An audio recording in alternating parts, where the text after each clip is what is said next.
And Britain's former Prince Andrew released from police custody after being arrested for alleged misconduct while in public office. The probe continues on the Jeffrey Epstein-linked case. Now, police confirm the disgraced royal is suspected of sending confidential government documents to the Epstein case. Now, following the ex-prince's release, police were seen conducting searches at his former place of residence at Royal Lodge.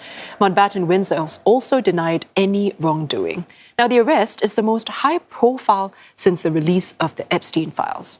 Britain's ambassador to Washington, Peter Mandelson, has also been implicated. Over in the US, the Epstein estate has agreed to pay up to $35 million to settle outstanding legal claims for more than a dozen victims. The congressional probe, meanwhile, continues, with former US President Bill Clinton and his wife, former Secretary of State Hillary Clinton, set to testify next week. Now, the arrest of Andrew Mountbatten Windsor by British police has sparked fresh calls the world over for proper investigations and accountability into Epstein's crimes and networks.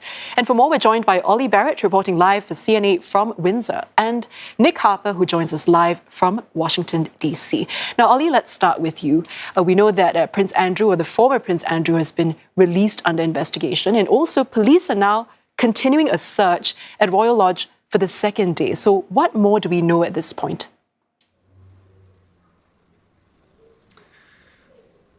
That's right, Angela. In terms of the searches here in Windsor, we have seen, again, unmarked police cars at Royal Lodge as those searches are carried out.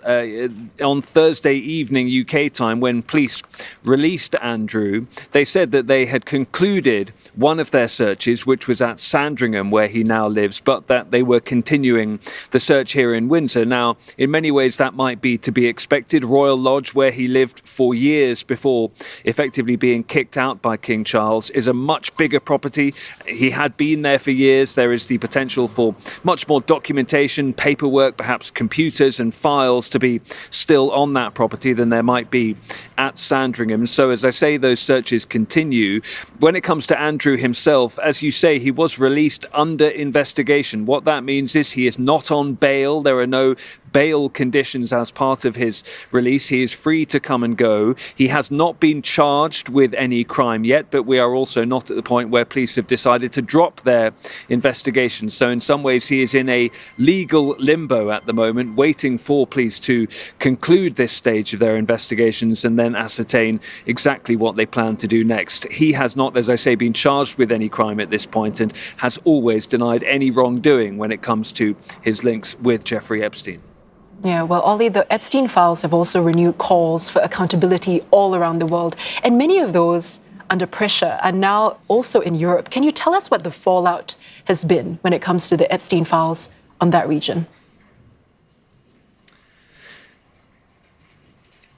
It's been huge here in Europe, and I think there is much more to come, particularly because European journalists seem to be digging into these stories, mentions of European figures in the Epstein files in a way that is perhaps not replicated the other side of the Atlantic. Here in the UK, there is obviously the Andrew case, but also, as you mentioned, Peter Mandelson, who is appointed as UK ambassador to the United States, despite some of his known links to Jeffrey Epstein, and later sacked as a result of those links becoming even better known. You also have the Norwegian royal family having to apologise for links to Jeffrey Epstein over the years. French journalists also digging through a number of names that have been mentioned in the Epstein files. And certainly, given the way that journalists have followed up this story, particularly here in the UK, but elsewhere in Europe, every time there is another tranche of documents released, they pore over those documents and try and pursue some of the stories that they perhaps already had leads on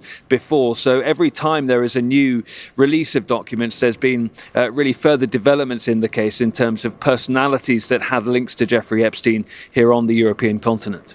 Right, Olly, thanks for the update out of Windsor. Now, for more out of the US, we are joined by our correspondent, Nick Harper, live from Washington, D.C. Now, Nick, Epstein's estate has agreed to pay $35 million when it comes to settlement for victims' claims. Can you give us more details on this?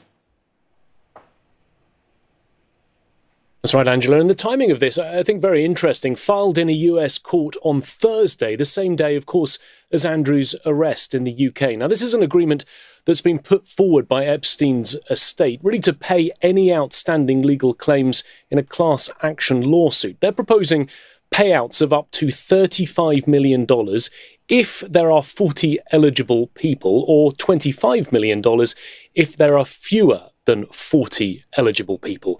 This is a settlement that still needs to be approved by a federal judge in New York. But the Epstein estate had already set aside about $121 million. It's a fund used to pay victims, survivors of Epstein. They'd already paid out $49 million in settlements. And if this is finalised by a judge in New York, it would end this 2024 lawsuit that was brought against Epstein's former lawyer, his former accountant, who have not been charged with any wrongdoing, but have been accused in this lawsuit of helping Epstein to keep his abuses hidden, as well as making payments to victims and to recruiters. The estate is saying that this settlement would provide a confidential avenue for financial relief for the survivors. Also, possibly, it could provide a sense of closure. But as we heard from Olly there, Andrew's arrest in the UK has raised some very uncomfortable questions here in the United States about accountability. The Justice Department has said that it does not plan to carry out any further investigations or bring any charges, which has left many survivors and US lawmakers simply asking, why not? How can the UK, they say, and Europe push ahead with these investigations while the Trump administration's here in the US is keen, as the White House Press Secretary Caroline Leavitt has put it, to simply move on? Now, speaking of investigations, we know the Clintons, both Bill and Hillary Clinton, are set to testify next week. What more do we know about this so far, and what can we expect out of that ongoing probe? That's right, the Clintons, they will be testifying before the House Oversight Committee. We have seen something of a standoff over the format of this deposition. It was going to be behind closed doors on Capitol Hill. The Clintons then argued it should be a public hearing. They wanted to add transparency to the process, but also, they said, ensure that Republicans don't try to politicize it. The testimony will now take place in Chappaqua, New York. That's where they live. Bill Clinton will be testifying on Thursday, Hillary Clinton on Friday. We are expecting these testimonies to be done in private rather than being public hearings, but then we can expect lawmakers to report back afterwards about what the Clintons said. Remember, Bill Clinton has admitted to flying on Epstein's plane as part of his charitable work, but the couple have denied any wrongdoing. Nick, thank you so much for that update. That was Nick Harper, live from Washington, D.C. And earlier, we were also speaking to Olly Barratt, live from Windsor.